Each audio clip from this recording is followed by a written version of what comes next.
أعوذ بالله من الشيطان الرجيم.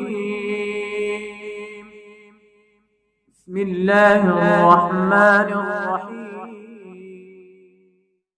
لا أقسم بهذا البلد وأنت حل بهذا البلد ووالد وما ولد لقد خلقنا الإنسان في كبد أيحسب أن لن يقدر عليه أحد يقول أهلكت مالا لبدا أيحسب أن لم يره أحد ألم نجعل له عينين ولسانا وشفتين وهديناه النجدين فلاقتحم العقبة وما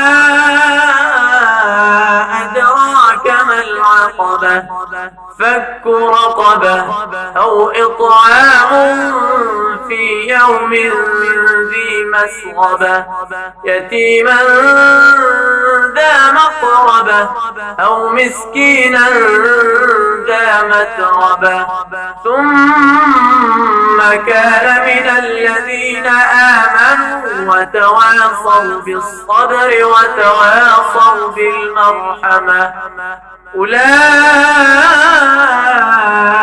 أصحاب الميمنة والذين كفروا بآياتنا هم أصحاب المشأمة عليهم نار مؤصدة.